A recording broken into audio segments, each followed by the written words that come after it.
I can't remember where else. The people that are on the ground doing the work are some of the best people that you will find. They are very successful, very accomplished, and very capable of making more, but they're doing more with their lives. Good. Hey, Mathias, got a question for you, man. So Yes.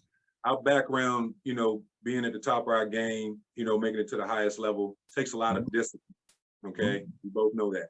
With that, from the lessons that you learned from having that discipline from college to the NFL, you know, how did that translate into what you're doing now? And then I understand that you also have sports camps through Smile Train. Yeah. Tell me a little bit about that. Okay, yeah. So that's a very good question, right? So the discipline that you learn in sports, and I always say that the best lessons that you're going to learn through sports, you're going to learn them between like kindergarten and 8th grade, in my opinion. That is how to be part of a team, how to be accountable, how to be reliable, you know, and to, you know, find your voice, you know, find yourself as a human being, man or woman, to stand up and get to the front of the line and say, hey, this is the way that we need to go to be a leader. One of the things that I found, honestly, is that the cream will rise to the top. And as you go throughout your life and your journey, those people who are of the same mindset as you are going to reinsert themselves. You're going to find them again once you get to the higher level, and that goes for all fields. And so one of the comparisons that I make is these doctors that we're with, and these program directors that we're with on different continents. Like these are the first round picks, you know, of the medical industry. These are the top in their field, and they're choosing in the prime of their career to go out and to help and to do better. And so I think that comes from, with us, it comes from sports, right? Like you've learned not to leave your brother down behind. Like you've learned to, you know, to help him out if he doesn't understand it. The backer next to you doesn't know where he's going. I'm gonna get him lined up, right? Because guess what? Reggie Torbor and Antonio Pierce, they did that for me when I first got there, right? So it's a global community. And the lessons that, you know, we learned and coming up and playing at the highest level, they started when we were young. We just had the ability and the tenacity and the mindset to make it to that level. One of the things, Mathias, we talk about, family legacy. I'm afraid to hear you come from family legacy. Everyone I talk to, Brunswick, they know you guys are family educators. Yes. Let's talk about family legacy and the meaning of it. So I grew up with 4 siblings, and I'm the youngest of 5, and my mom always wanted to be a teacher. And so, but life did not afford her that opportunity. She was a teacher assistant. And so she impressed upon us the importance of education. That was the one thing you couldn't lose. And so she impressed upon all of us the need for higher education, not just one thing, but how can you expand? How can you be your best self? And so out of the 5 of us, we have over 200 years in education. And so I have 2 siblings who are current sitting superintendents of schools. Okay. All of them were in higher education. I have doctorate degrees. I have all been principals, assistant principals. And so that is a part of our legacy, expanded upon what you know. That's the one thing people cannot take away from you is your knowledge base. So Mathias, when you heard about your family legacy, what did it mean to you to connect where you are now? Your commitment to make life better for people and your family history. Yeah, so one of the big stories about my family is my grandfather, my paternal grandfather. He was Chief Justice and Prime Minister of Uganda. He liberated the country and is personally responsible for, you know, a lot of the development and the opportunity that the entire country has right now, right? So that part we are very proud of. It's been spoken about, written about, and taught about, you know, throughout history. On the other side, you know, my maternal grandfather, the one I'm named after, he was educating girls in the village in a time when it was punishable by prison. Girls were not supposed to be educated, but he decided, hey, listen, I have these 16 children. I don't know how many of them are going to, you know, go on to do whatever, but I'm going to give every single one of them the opportunity.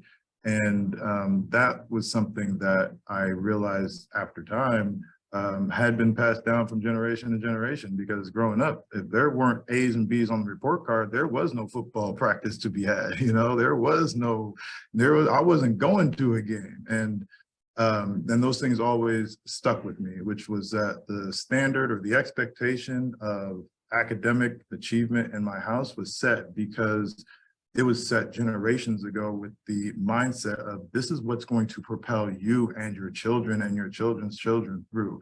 The money's great, the time you spend, doing your passions are great, but the time you spend, like you said, furthering yourself and expanding your mind, that's what's really going to set you apart, because that's what they can't take away. And so being the son of, the woman in the village and the man in the city, there's two different parts and they both intersect with education.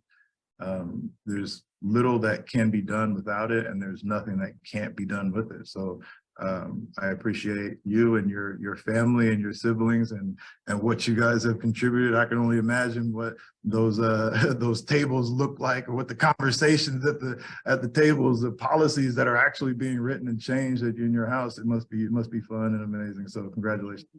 Thank you. All right, so Mr. Fox, let's talk about you guys, Mathias, when you realize the impact that you guys have being football NFL alumni, that you lend your name to something. How important is that, Fox? And that was one of the questions I was going to ask. Oh, I stole your thunder? No, you good. Because what I'm gonna do, I'm gonna answer it and I'm gonna give it to Mathias. Okay. Okay, So, I like it. Yeah, so with me, it's a platform that not many have. So therefore, we must utilize this platform, for the greater good. I call it. It's about paying it forward. And a lot of times where what I would say the average Joe can't get in to get this done, we assist that average Joe to get it done because of the platform we have, because of what we've done, our background. Oh, you used to do this, or you used to play that, or I saw you on TV. So you use that platform and you use it for the greater good. Now, although we've had some that have not used it for that, that's okay. We make up for it, and we make sure that we right the wrongs, or as many as we can. Yeah. So my question to you is, like, to you personally, I'm about paying it forward all the time, and listening to you, what we've talked about, what I read about you, you're about it too. So personally, like in your words, tell me or tell us, and everybody's gonna be watching this, personally, what does it feel like, to be in the position that you're in, to give back, like to you, what you see and what you get back from it? Yeah, I mean, if we want to be real, right? Like you spend a long time in locker rooms, you get to know people very well. Like you spend more time with your teammates than you do with your family, a lot of times. And so you get to know them really well. One of the things that I realized is that, it's not locker room specific. 32 teams, 32 locker rooms. I've listened and heard, all of it. These are good guys. These are the stand-up gentlemen who take care of their families, who have a goal, a mission, a drive to continue to help, who have suffered, a lot of them, through a lot of horrible circumstances, abuse and whatnot, but have found a way to channel that anger, that aggression, and that drive to be successful at the highest level in a violent sport with 100% injury rate, and to continue to do that after you have enough money to set that aside. Then you see a lot of them take this next step into philanthropy and to try to go back and to help the communities that they're in. I don't know that there are many guys who don't take that route. I don't think that we publicize it enough. I don't think that enough of it is spoken about, because when the headline comes out, about so-and-so doing something negative, it's across every social media platform, every news and whatever. Meanwhile, I can probably count 10 or 12 retired guys in Broward County who are doing, great things in small levels in their communities and just not getting the publicity. So I don't think that I'm necessarily unique. I think that it is a traditional path. Like you make it up and then you go back and you try to find somebody else who's got the same mindset, who's got the same drive. You know how it is when you go out there and you try to coach, you know, there's a couple of guys who are giving you eye contact, who are actually doing exactly what you told them to do. And what do? You spend a little bit of extra time, you know, trying to help them, because you see, hey, he's trying. He might not be the best athlete, but he's trying, right? So what I take from, you know, my experience is that regardless of what the public perception is about NFL players, if you spent time in the locker room, you understand, you know, like everybody has something going on and everybody has a cause that they're championing, and the majority of them are working real hard to bring light to it. I think a lot of people outside looking in forget that we're people too. Oh yeah.